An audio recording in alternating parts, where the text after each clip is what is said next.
Hey guys, it's Schwasty.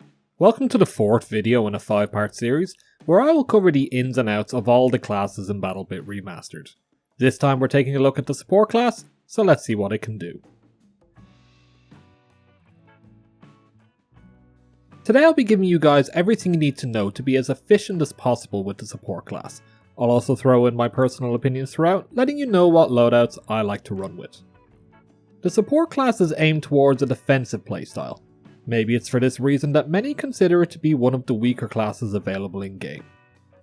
Your armour makes you sluggish, and your light machine gun is a heavy weapon capable of delivering devastating results when put to use efficiently. You won't find much luck utilising this class in a run and gun playstyle though. As a support, your role is to resupply your teammates, build fortifications, and deliver high volumes of machine gun fire onto your enemy. To succeed, you'll need to be adaptive, patient, and maintain strong situational awareness on an ever-changing battlefield. Your heavy and small ammo boxes can keep you and your teammates in the fight for longer, ensuring that your squad never runs empty. Top this off with your standard array of utilities, and you've got the versatility to take the area under your control. First up is the primary weapons. There's really not a whole lot to talk about here. There's currently a total of 4 light machine guns available to the support class and nothing else. We can expect to see more LMGs added to the pool later on, but for now, that's all there is. Adding insult to injury, at rank 1 you only have access to the L86A1, a British bullpup squad automatic weapon. It's not a bad weapon by any means. 32 base damage and an impressive fire rate of 775 RPM gives the L86A1 a default time to kill of just 0.23 milliseconds, which isn't bad. The recoil is manageable, and its reload speed of 4.03 seconds means that you can hold down your position with moderate success. You do, however, have to get used to your slower movement and aim down sight speeds.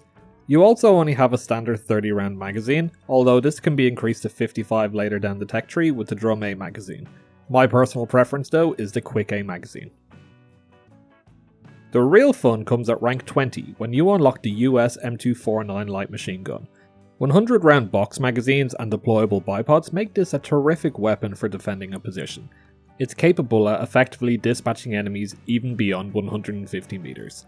Be careful though, all that noise and muzzle flash will be sure to attract a lot of attention, so make sure an enemy sniper isn't able to pick you off by covering your flanks with barricades. You can see my personal preference loadouts for some of these weapons on screen. As with all classes, the support class has access to the standard set of secondary handguns. With support, there's very few times you will depend on your sidearm. If you're caught out reloading with an enemy beside you, there is a decent chance you'll be already dead before you can even swap to your handgun. The MP443 is an okay option starting off, as you can fire the trigger rapidly and it's very accurate up to 50 meters. As a support, what armour you wear is an important factor in your loadout. The support exclusive EXO armour trades in some of your movement and starting ammo for the highest durability available in the game. Since you're pretty slow moving anyway, I recommend the EXO helmet. This gives your character a menacing appearance with its full face shield and can even save your life from sniper headshots in some circumstances.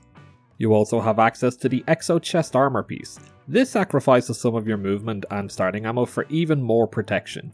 If you're going to play the support class, why not look and play the part? This can be beneficial in close quarters too against enemies with low damage SMGs, as you'll be able to sponge a lot more hits than anyone else. For your backpack, the big backpack is a no-brainer. The only trade-off versus the heavy backpack is you lose one secondary slot, in this case it will be one of your ammo boxes. However, what you gain is additional primary gadget slots and a better movement and aim down sight speed. The support class comes with 4 bandages as standard. Tips for being an effective support include: use your fortifications frequently. As a support class, all your fortifications will deploy instantly, meaning you don't need to build them and can quickly Fortnite your way out of a bad situation. Access these with either your middle mouse button or by pressing O on your keyboard. Your fortifications will eat into your squad's points, so don't go overboard too often.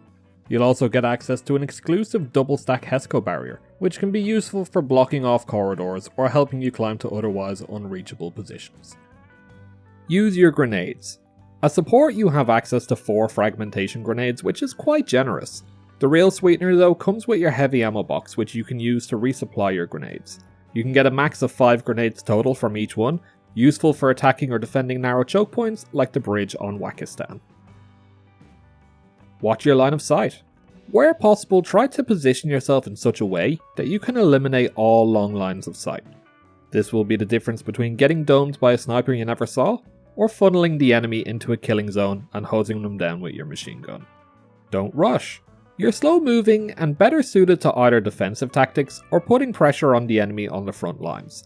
Avoid long flanks and wide open areas, as you'll be a sitting duck if you're caught in the open, and all that exo armor won't keep you alive for too long. Don't rely on your bipod to work every time. As of right now, the bipod is frustrating to say the least.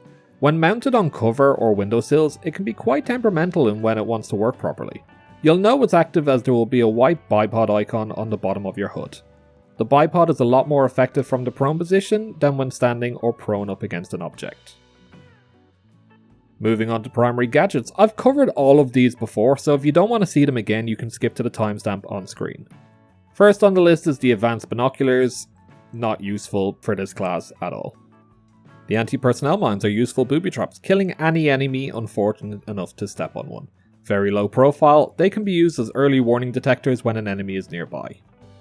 C4 is most useful for engaging enemy vehicles, but can also be used to engage infantry or destroy brick walls or barricades in your way. Be advised they can take up to 4 C4 to take out an enemy tank. Claymores are similar to anti-personnel mines, but are more easily spotted due to their black tripwire cables. They do offer slightly greater damage against enemies that cross their wires. Suicide C4 offers the player a last chance at revenge when getting overrun by the enemy. Simply click to blow yourself up and take out any enemies within close proximity to you. Best utilised when used in CQB to engage multiple enemies. Despite blowing yourself to smithereens, you can still be revived afterwards by your team. For your secondary gadget, you only have the option of the small ammo box and the heavy ammo box. These can be used to resupply you and your teammates. Each box only has a finite amount that each soldier can resupply, so use 2 or more if you have them. I recommend placing them close to where you'll be fighting and in a reasonable amount of cover so nobody gets taken out while in the resupply menu. Overall, the support class can be quite effective in the right hands. Your menacing stature is sure to put the fear into any unsuspecting foe. Capable of outputting serious hurt on the enemy, the support class is my go-to when I'm not in the mood of running and gunning.